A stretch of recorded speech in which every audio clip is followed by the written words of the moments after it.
Hello बच्चों, कैसे हो।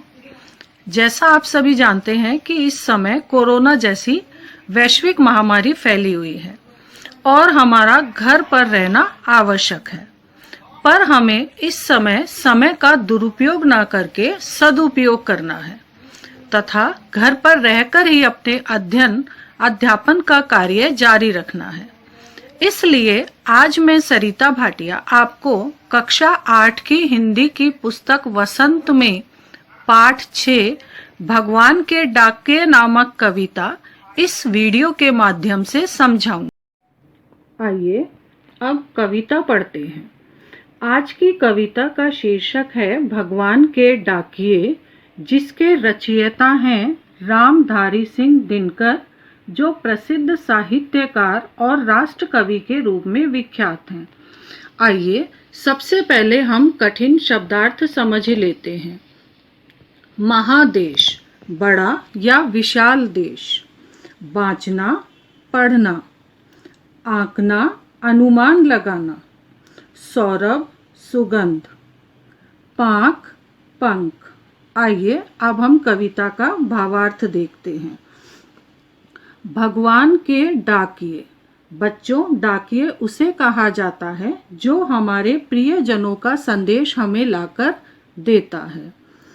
पक्षी और बादल ये भगवान के डाकिये हैं जो एक महादेश से दूसरे महादेश को जाते हैं। हम तो समझ नहीं पाते हैं, मगर उनकी लाई चिट्ठियाँ पेड़ पौधे, पानी और पहाड़ बाँचते हैं।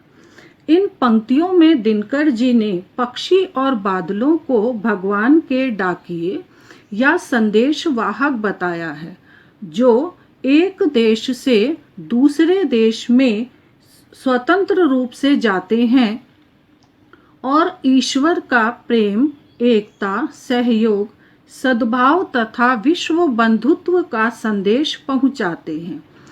उनके द्वारा लाए संदेश को हम मनुष्य आसानी से समझ नहीं पाते, पर उनके द्वारा लाए गए इस संदेश को पेड़ पौधे, पानी और पहाड़ पढ़ने में समर्थ हैं और यही ईश्वरीय संदेश संपूर्ण प्रकृति को समझाते हैं।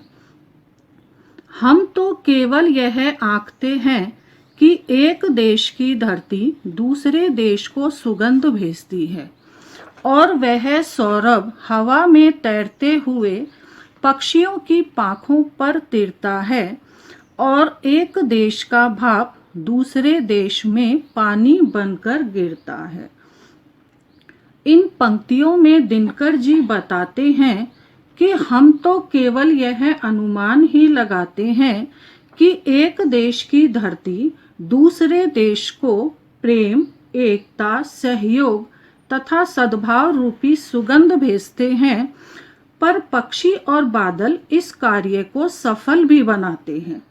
हवा और पक्षियों के पंखों के सहारे यह सुगंध एक स्थान से दूसरे स्थान पर पहुंचती है और एक देश के पानी से भाप बनकर बने बादल दूसरे देश में वर्षा के रूप में बरस जाते हैं।